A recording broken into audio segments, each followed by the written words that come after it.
ভাইরে, ওয়েস্ট ইন্ডিজের সাথে টানা 2 ম্যাচ হেরে সিরিজ হার নিশ্চিত করেছে বইয়ের দেওয়া ক্রিকেট টিমের টাইগার নামক বিলাই বাহিনী। তাদের এই অভাবনীয় সাফল্যের জন্য সুন্দরবনে থাকা সমস্ত বাঘ শাহবাগে আন্দোলনে নামার পরিকল্পনা করছে। বাঘদের দাবি, বাংলাদেশের জার্সি থেকে তাদের ছবি যেন মুছে ফেলা হয়, কারণ বাংলাদেশের প্লেয়ারদের জার্সিতে বাঘের ছবি থাকার কারণে জঙ্গলের কোনো প্রাণী বাঘদের পাত্তা দিচ্ছে না। আগে বাঘ হুঙ্কার দিলে জঙ্গলের সব প্রাণী আব্বা আব্বা বলে দৌড়ে পালাতো, আর এখন নাকি বাঘ হুঙ্কার দিলে গাছে থাকা বানর বলে উঠে ওই হোম মন্দির পোলা। অফজা, শুধু তাই না, বাঘ হরিণ শিকার করতে গেলে হরিণ দৌড় দেয় না, বরং জায়গায় দাঁড়িয়ে থেকে বাঘের চোখে চোখ রেখে বলে, আমাকে খাওয়ার আগে কলকাতা হার্বাল খেয়ে টাইমিং বাড়া, 2 মিনিটে আউট হয়ে যাস, আর আমার মতো হটি নটিকে খেতে চাস কোন আক্কেলে। বিষয়টা এমন হয়েছে, বাঘদের এখন ইজ্জত নিয়ে টানাটানি। বাংলাদেশের প্লেয়ারদের না হয় ইজ্জত নাই, কিন্তু বাঘদের তো জঙ্গলে একটা ইজ্জত আছে। চিন্তা করেন ভাই অবস্থাটা। টি-20 ম্যাচে আমাদের 150 রান করার যোগ্যতা নাই, অথচ ওদের নিয়ে স্বপ্ন দেখি আমরা বিশ্বকাপ জিতব।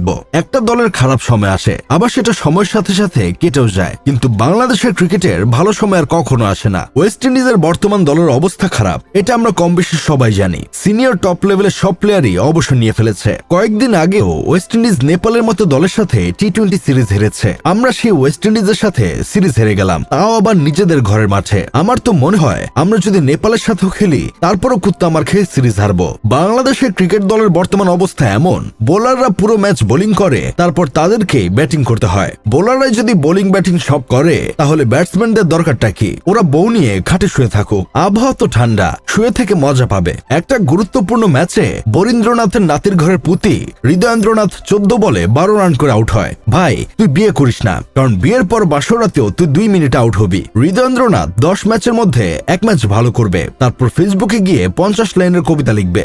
বলছিলাম কি প্রিয় কবি, আপনি ক্রিকেট খেলা বাদ দিয়ে কবিতা লেখায় সময় দিন। কথা দিচ্ছি, আপনার বই বের হলে আমি সবার আগে কিনবো। শুধু তাই না, আমার 14 গোষ্ঠীকে সেই বই কিনতে বাধ্য করব। তারপরও দয়া করে ক্রিকেট খেলিস না। আমাদের চুইংগাম বয় জোকার আলীর কথা কি যে বলবো বুঝতে পারছি না। 18 বলে 17 রান করে জাতির আবেগে 1 পা উঁচু করে হিসু করে দিচ্ছে। যেদিন থেকে হাতে ব্যাটের বদলে হাতুড়ি তুলে নিয়েছে, সেদিন থেকেই এই বান্দার অধপতন শুরু। সব সময় দলের গুরুত্বপূর্ণ সময়ে উনি একের পর এক ডট বল খেলে খেলার টুট মেরে দেন। প্রতিটা বলেই উনি ছক্কা মারতে চান। মাগার বলের সাথে ব্যাটের কোনো সম্পর্কই হয় না। উনাকে দল থেকে বাদ দিলে আবার উনার বোন ফেসবুকে কবিতা লেখা শুরু করে। বলছিলাম কি জোকার ভাইয়া, তুমি যে এত চুইংগাম চাবাও, তোমার কি চোয়াল ব্যথা করে না? বিশ্বাস করো, তোমার চুইংগাম চাবানো চেহারাটা দেখে আমাদের সাধু চলিত ভাষায় গালি দিতে ইচ্ছা করে।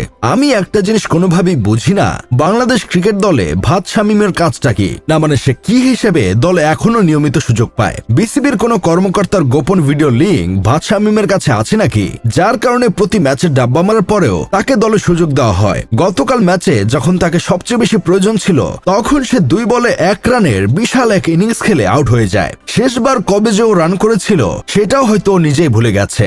যাই হোক, শেষমেশ আমি গোলাম হোসেন একটা কাজের কথা কই, প্রিয় ক্রিকেটার ভাইরা, আপনাদের বাসায় কি আয়না নেই? না মানে আয়নায় নিজের চেহারাটা দেখেন কি করে?